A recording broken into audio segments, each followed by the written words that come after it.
Well, hello and welcome to My Prostate is Trying to Kill Me.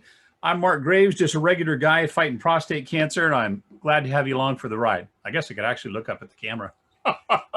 I would tell you what volume this is, but I honestly don't remember. I want to say 169, but you know how I'll do it. If I'm wrong on that one, then I'll put it here on the screen and you'll be able to see it. Today's kind of a special day for me. Number one, I'm feeling good. I mean, yesterday and today, I'm actually feeling like my old self. So I went to see my oncologist office yesterday, and the PA there said that my white blood cell count is up. Um, in fact, everything's up right now except for my hemoglobin. My hemoglobin is a little low, but I've got my second treatment coming up, chemotherapy treatment on Monday, and according to all reports, I'm ready. I'm feeling good, so I'm kind of anxious to get this started again and see how I fare going in without any infections or anything in my body, and having a decent immune system right now. So we'll see how that works out. I will definitely let you know. The other reason I'm as excited is because I have Lee with me today. Lee lives in Florida. He's a member of the cancer crew and has been for quite a while, but I never got a chance to do an interview with Lee and introduce you to him. So today, that's what I'm going to do. So Lee, thanks so much for taking the time to be with me this morning. I appreciate that. I guess technically it's not morning where you're at. It's 2:30. But first off, um, I'd like to know when you were diagnosed, and what led you to get checked for your prostate cancer. Okay. Well, I was initially diagnosed in December of 2019, December 27th, to be Happy New exactly. Year. Yeah, yeah, one of those dates that will live in infamy. Um, and I had been going to a urologist on a regular basis, and had started because I've had some bladder problems and things like that years ago, and had a biopsy, and because my PSA started rising, so I I actually, just a little side note. My urologist wanted to do a transrectal um, biopsy, but I kind of insisted that everything I'd read, let's do an MRI first, and then we'll do a biopsy. So I had an MRI, which came back as on the Pyrad scale as 2, which is like not really anything really there, but it was enough that I said, well, let's go ahead and go with the biopsy. And I did insist on a transperineal um, biopsy, and it turned out to be the right decision because he had done a rectal culture, and came back that I was pretty much immune to pretty much all the antibiotics that they would normally give you for that. So with a transperineal uh, biopsy, you pretty much avoid any chance of infection there. Mhm. It's a bigger procedure. You're in the hospital. They have to put you to sleep and things like that. And I was sore for a couple of days after that. Had a little blood in my urine, but really nothing big after that.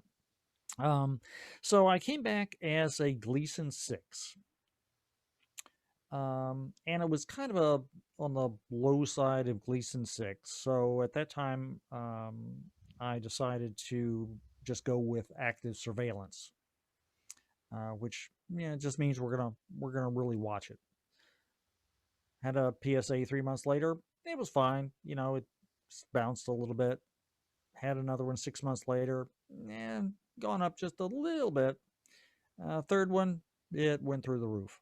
Ooh. And at that time, I had actually switched urologists just because, um, not anything really to do with the doctor, but it was just the one office was kind of a kind of a mess there. Trying to get through to them and schedule anything, you'd be on hold for half an hour. At any rate, they did some other tests because they were a little concerned about my bladder. Um, because I was retaining too much urine in my bladder. So they did that. Um, Found out, yeah, your bladder's not emptying the way it should, and no, by the way, there's nothing really to do about that. So we did another biopsy. This was again December a year later, and that time it came back Gleason 7 with a higher percentage there. Um, and my urologist, being a urologist, was insisting upon surgery, um, as all urologists will. Um, but I wanted to get a second opinion, so right across the bay from me is Moffat. Went over there, met with a surgeon, met with a radiation oncologist, um, and they reviewed my slides. Um, and they also did another MRI. And that MRI came back, and this was just a couple of months later. That MRI came back PIRADS 5. There is no PIRADS 6. So I was top of my class there. Shot for the fences. Yeah.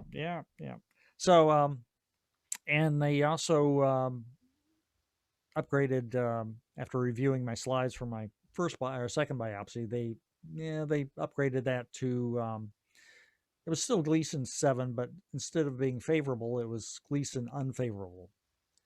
And they felt there might be some extra capular extension on that, meaning it's about ready to bust loose there.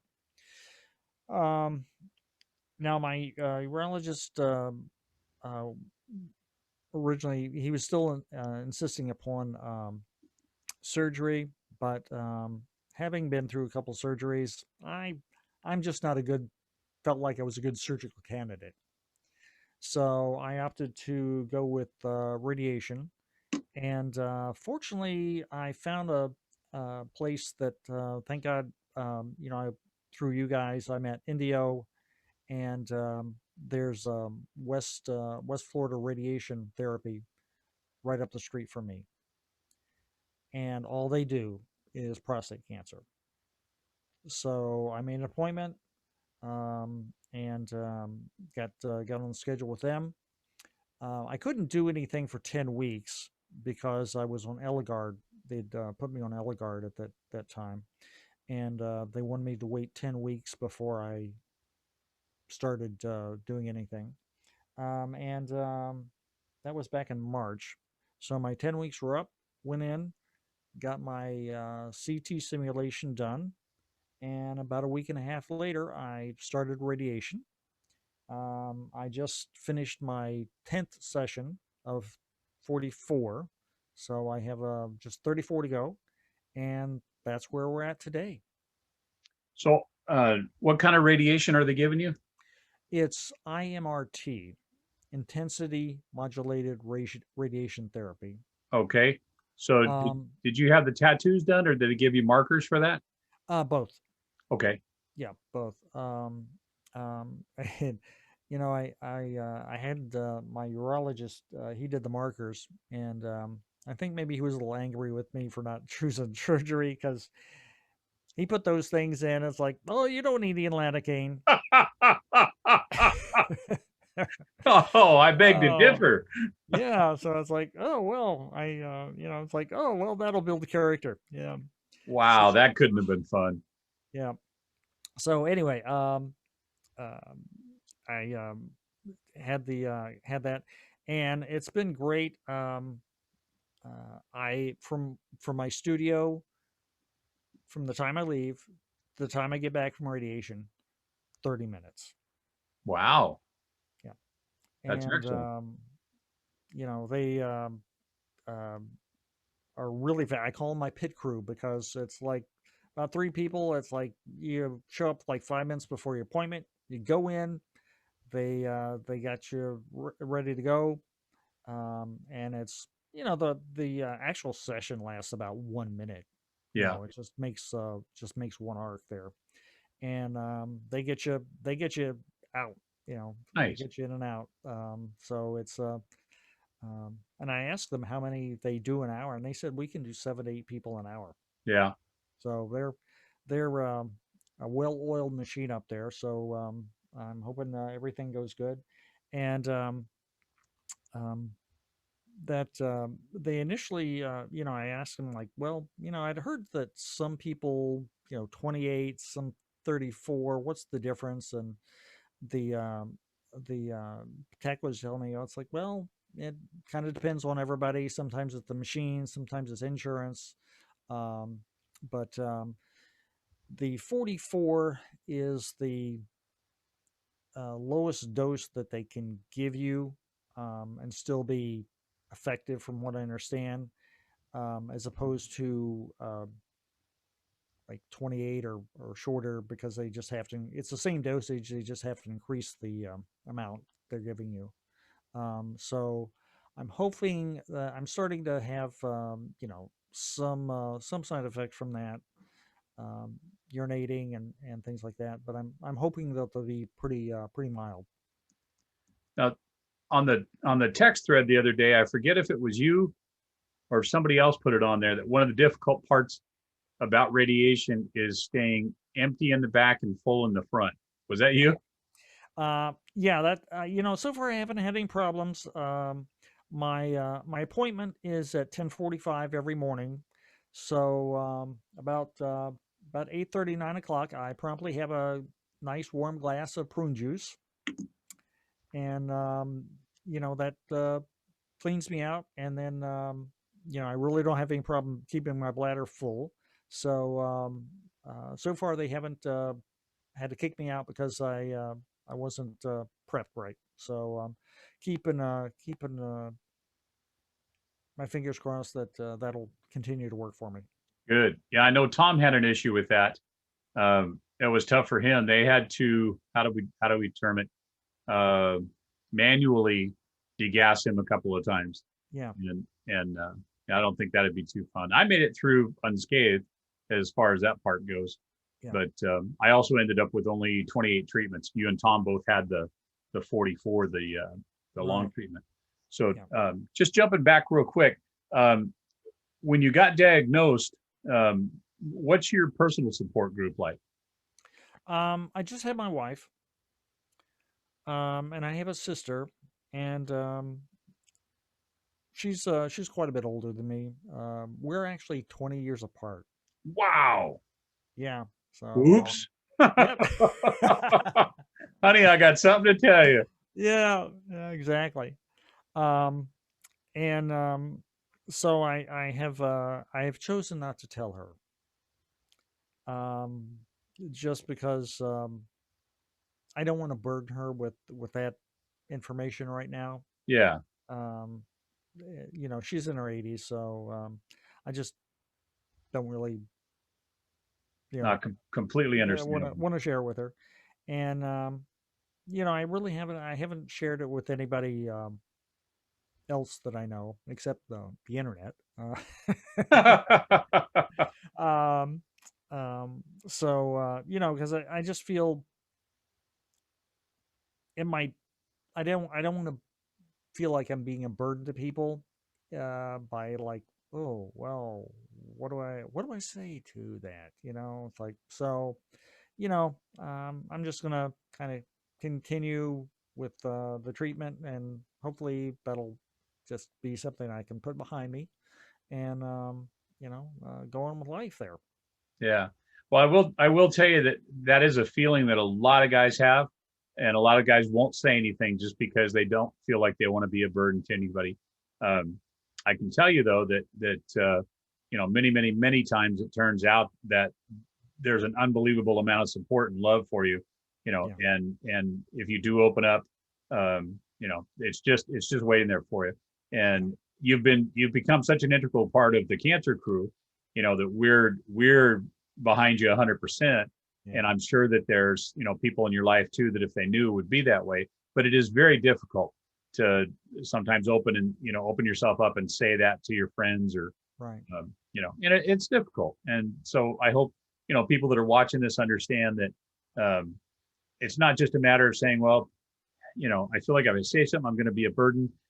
it's really a tough thing to open up and tell somebody, hey, look, I've got cancer, Yeah. and there's always the chance that I won't make it through this. I'm positive that I will, but there's always that chance I won't. And so it makes it difficult for them too, but I would greatly encourage anybody that feels that way to just, your closest friends, open up and just say, hey, here's what's going on. I'm not bashful. I think you figured that out by now. I don't have a problem. I walk around with a t-shirt on that says I got prostate cancer. So, Yeah. I don't have a problem with that, but it is a very difficult thing. Now, how's your wife handling it? Uh, she, you know, is a little. She was okay with it. When it was just, uh, just when I was just on active surveillance. Yeah, But then when it went to, oh, you have aggressive cancer, I think that hit her. But she's been a rock. She's been there for me. Um, you know, and like you said, it's like, as much as your spouse can be there for you or whatever, it's like they're not in our shoes, so they can't, exactly. they can't really handle that, or process it the way we can. And Mark, it's taken me 2 years to get to the point where I've been able to process it, where I've been able to kind of reframe it. You Hmm. know, there were many nights I cried. Oh yeah, yeah. I mean, it's scary as hell, and you lay there in bed and you know that there's something inside of you. There's a something that's trying to kill you, Yeah, and end your life, and it's very difficult to deal with that, and just know that, especially, if it's just you and your wife, and like you say, you're as much as our wives want to understand and offer us that support, they can't. yeah, The same as they can't explain to us ovarian pain. It's not it, unless of course they kick you in the nuts. I've heard that's close, but it's just certain things they're not going to understand. right, And man, there's nothing wrong with crying. I mean, yeah, how you feel afterwards. It's a great release, to be able to get it out. But at those times when it's dark and you're laying in bed and you feel so all alone, and just know that, man, there's something that's trying to end my life on this yeah, planet. And, then you start thinking about why do I have to deal with this? How yeah. come, you know, um, there's just so many things that make it difficult. So, I agree. I agree. which is one of the reasons that I'm so glad that we met you. You know, I'm so glad I met you guys, and the Facebook group and everything that has helped me reframe it yeah. tremendously. I read Dennis's book. Oh, isn't that fantastic? Oh God, yeah, yeah, and just kind of reconfirmed a lot of the stuff I already had researched and things like that. But the thing that really helped me there was the one phrase, I've got cancer, but it doesn't have me. Exactly. Exactly. Yep. So that's that's really helped me reframe this. So that's been really good. Sorry, the Eligard's kicking in. Dude, trust me, you've seen me lose it. It's and but that does raise an interesting question. So you're still on the Eligard, right? Yep. They gave that to you 10 weeks before you started the radiation. Right. Yeah. Okay. And are you And taking anything else as far as hormone treatments besides the Eligard? just the Eligard, and I got to say right now, my side effects have been pretty mild. Good. Yeah. Commercials make me cry. um, and it's easy to get choked up when you're thinking about things, but I haven't had any hot flashes. Good. you know. And yeah, I've had some fatigue. I know had some muscle loss. Um, and I've tried. I think I told you I was losing weight, and it's like all of a sudden I gained 4 pounds. I've been able to take off two.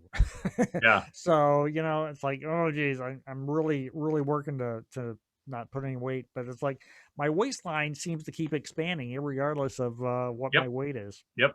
Estrogen is a weird thing, man. Oh yeah.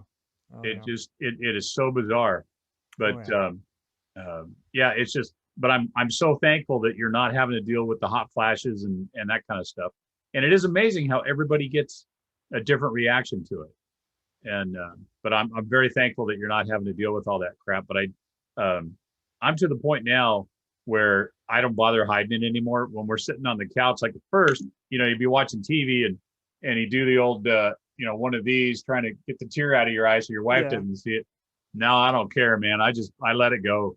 You Oh know. yeah. Yeah, me too. And my wife will, why are you crying? It's like, I don't know. you know. Well, it's hilarious too because and I've almost shot a video of it a couple of times, but I'll be driving in my truck, I'm zipping along and I've got the satellite radio on and it'll be like yacht rock radio. So it's the 70s soft stuff and Yeah. a real great love song will come on, and I'm just driving along singing. I got tears streaming down my eyes, I'm just belting this thing out, thinking, I don't care if anybody can see it, just screw it, it's just Oh yeah. Yeah. but just a song Yeah. can make you cry. Or like I got in fact, it's sitting right here. I got a flag from a buddy of mine in the mail the other day, and the note that he wrote me, there's no way I can read it. I've tried. I can't get through it without crying, Yeah. because I wanted to do a video to show the flag and everything and put this in here. But there's no way I can read this on camera. I'm getting a little moist just already knowing what's in there. It's like, there is no way I'm going to be able to pull that. And like when I talk to my friends, and it's not that I'm even saying anything emotional. It's just the fact that, we're talking about real stuff or praying, it's like, man, you just get emotionally wrapped up in everything. Yeah. So Yeah, you do. it And makes, the hormones, that just kind of, gives you a turbo of that, yeah, So exactly. Now, what did they tell you as far as the Eligard after you're done with your radiation? Will you continue on that? yeah, for at least another 6 months. So I'll be due for another one, I think, in September. Okay, so you're doing the 6 month. Yep. Yep. Okay, all right, Yeah, cool. they just gave me a 6 month shot, and so yeah, September, and then, but I'm gonna, because insurance runs, January to January, so I'm gonna see if they can't give me a 3 month, and then in December give me another Oh, there you go. 3 months, so I don't have to start deductibles all over again. Because Yeah. In that, and bringing up that the insurance thing too. This is something you and I had talked about earlier. But right, like when I went to do my radiation, they originally had sent in the request, and I was going to use the newer machine like Tom was on, and I would have had the let's see, what was it, 28 treatments. They denied the new machine, and they said I didn't need 28 treatments. They were only going to approve, I want to say 13 of my treatments. So I thought, okay, well, here's my oncologist telling you this is what I need, and of course he just appealed it, and they still didn't get the new machine, but they did get approval for the 28. And you had to go through something similar with that. yeah. Like I told you, the radiation oncologist had said, 44 treatments. That's what he does with everybody. And so I got the letter.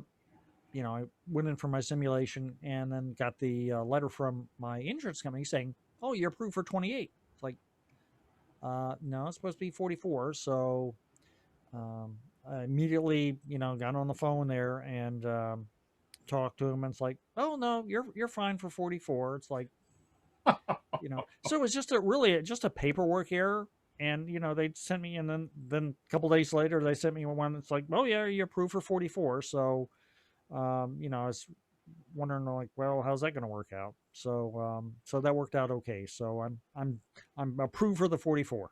And it's the last thing in the world you need to worry about, with knowing that you're trying to fight your cancer and that you've got to go in and have this treatment done, and then some yahoo over there screws up the paperwork, and they're telling you, sorry, we're not going to give you the full treatment, Right. but we'll pay for this part of it. And I Yeah. know we were all talking on the text and everything, well, what does it cost for for the extra treatments, and how does this get covered and everything. And turns out it was just a paperwork error for you, and for mine it was just a matter of the doctor having to resubmit the paperwork again, because Yeah. I guess they have some stupid book there that they look in, and it just says, my personal opinion is the book says say no. Yeah. Whatever comes in, say no. And if the doctor resubmits it, then say, okay. Because they're denying me right now for genetic testing on my cancer. And so I got all 3 of the denials this week. So of course now my oncologist will resubmit it all and see if they can get it to go through. But not a big fan of insurance companies.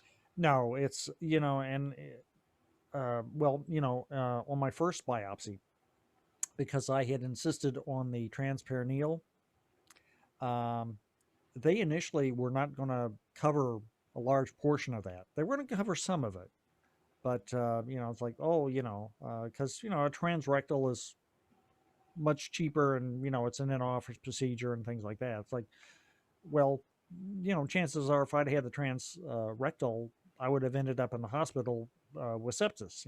So we finally fought them on that, and we got them to pay a little bit more of it, but they still wouldn't cover all of it. So had to pony up a couple $3,000 extra, but it wasn't bad, because we had a, a medical savings account already set up, so that's been a lifesaver. Mm-hmm. And then the other thing was when I went in for my Eligard shot. They called me the day before and said somebody called. I don't know who she was, but well, that's a very expensive procedure, and you need to show up with $1,700. And it's like, well, no, I've got insurance, and we've pretty much met our deductible and everything like that. So I showed up at the window and I said, well, I'll give you 500 and then you can bill me for the rest. It's like, well, have a seat. Hour later, finally go in there, and that well, that's really expensive, and it's like, well, you know, they weren't going to give it to me if I didn't pay. So I had to walk out. They finally agreed on $1,000. And I knew that I had met my deductible, so went ahead and paid it so I could get the Eligard shot. Because otherwise it's like, well, we could give you some Casodex, which as you I don't know if they started you on Casodex initially, or Yep. okay. Um, so called the office the next day, and it's like, yeah, insurance was going to cover 80% of it, so we ended up only owing $200. But so that kind of rubs you the wrong way. It's like, Yeah. well, guys, what you're going to get paid on this. It's no it's no mystery. Doctors are well educated on Oh yeah. insurance. But that's always been a thing. So it's just going to be part of the fight. Well, it's amazing too how fast the amount of money you spend racks up. I had exactly the same thing happen with my last Lupron injection, which would have been actually the day I went in the hospital. But they had called me a couple days before, and they said, "Hi, it's your copay is going to be, I think it was $600 and some odd dollars." And I said, "Well, that's weird because I'm pretty sure I met my deductible." And they said, "Well, no, we checked with the insurance company." I said, "Okay, fine. So then I got on my website and I looked at it. Sure enough, I had met my deductible. Now, granted, I met it the day before. That's how fast, because I'm seeing all these different doctors and I'm getting all these different tests done. So it doesn't take long for the deductible to get covered, and then you start working on your out of pocket. And so I think for the last 2 years, I've hit my out of pocket. So, I've covered everything, and that's almost 10 grand for the out of pocket. So cancer ain't cheap. No, it's not. So I went in to get my test done, or my shot done. And she goes, I think we have to collect $680 something. And I go, well, you might want to check that again. I said, check. And I had printed out a screen print of the page on my insurance company. So she's looking at it and she goes, hang on. So they called, same thing. I sat down and waited, and they called, and she brings me up to the counter and she goes, okay. She goes, it's only going to be 150 something bucks, I go, okay, sounds a little more like it. Yeah. But that's just how fast, because when they called the first time, I hadn't met my deductible. But then a day later, boom, I've paid enough to cover it. So it is crazy. Yeah. And I this side note, I think it's funny. It's like you've got blue of Illinois and I've got blue of California. Yeah. That is so weird to me. I don't know how. I have no idea how that works out. Yeah. But I will tell you, it makes me very appreciative either way, wherever they're at. I can't imagine doing this without insurance. Oh, yeah. I mean, it wouldn't happen. So, I'd just be on Cassidex and, well, good luck to you, Yeah. It'd be about all, because radiation, surgery, all that stuff is just beyond reach, Yep. Without ever, bankrupting ourselves. Yep. It is crazy. It is crazy. But the good part is we're going to beat it. Yep, absolutely. So in the long run, it'll be money well spent. Yeah. Yeah. Like I said to you, it's like cancer is mistakenly messed with us. That's right. That's right. And again, from Dennis's book, the phrase that you like, can I have that one more time? I've got cancer, but cancer doesn't have me. I love that. I love that. Yeah. It just makes me feel stronger every time I hear that. Yeah. That is fantastic. Well, Lee, and that's one of those things that helped me reframe my cancer. Yep. Yep. So, well, I'll tell you, you're a valued member of the cancer crew. We're so happy to have you, and a huge addition too. You've always got new information to add, and your personal experiences are always great. And we're behind you as you go through this radiation. We're praying for you every day, and praying for your wife as well. What's your wife's name? Beth. Okay. Yeah. And praying for your wife as well. And so I would like to say thank you for taking the time to do this interview, and it gives everybody a chance to get to know you better. It's hard sometimes when we get everybody on the screen at once. It makes it a little rough to get everybody singled out, but fantastic work. Yeah. Also, too, I forgot to ask you real quick, but you're actually a professional photographer. Right. Yeah. And do you want to give your website in case people want to take a look? Sure. It's www.leeburgessphoto.com. Okay. I'll put that in I can't get my finger up high enough. I'll put that in the description box below as well. I was really impressed. You do some good work. Oh, thank you. Thank you. Yeah. I've been doing this for 30 years. Yeah. And it shows. It's fantastic. Plus, I follow you on Instagram, and just cool stuff. I really get a kick out of looking at it.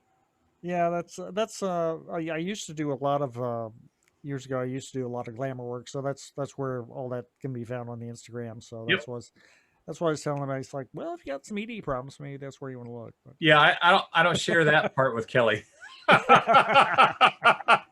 That's the part I look at. Yeah. Oh, well, thank you so much, Lee. I really appreciate it. And I'm glad that everybody's got a chance to know you a little bit better the way we do. And thank you. Yeah, no problem at all. All right, guys. That is Lee Burgess. By the way, you're starting to catch up with me. Oh my gosh, dude. Yeah. It's I'm walking around with a lint roller every day, and I have to 4 or 5 times a day. I got to do this. There's not much left, and it just comes out and blows away. So I'm figuring a couple more days, and then there'll be nothing there. Yeah. But that's okay. I'd rather be alive than have hair. Yeah, that's right. Okay. All right. Well, thanks so much for joining us, guys. I appreciate it. If you'd like to continue to follow along with my journey and get updated when the new videos come out, just click on the subscribe button and hit the little bell. It'll notify you every time one is out of there. Again, I appreciate everything that you guys send our ways. The prayers, the good thoughts, the aloha, the shaka, the good juju, whatever it is, just send it, man. Appreciate it. Soak it up. We use it, and we pass it along to other people as well. Because just as hard as you guys are praying for us, we're praying for you too. And I'll try and get a video out in the next couple of days. I also have an interview with Dennis that we were talking about and his book. So I'm really seriously going to try that, do that at the beginning of next week. I've had to push that out way longer than I wanted to, but we'll get it done and we'll get it up there. I think you guys are going to be amazed, not only with the man, but with the book you wrote as well. So have yourselves a great day. And thanks again to Lee, and I will see you soon.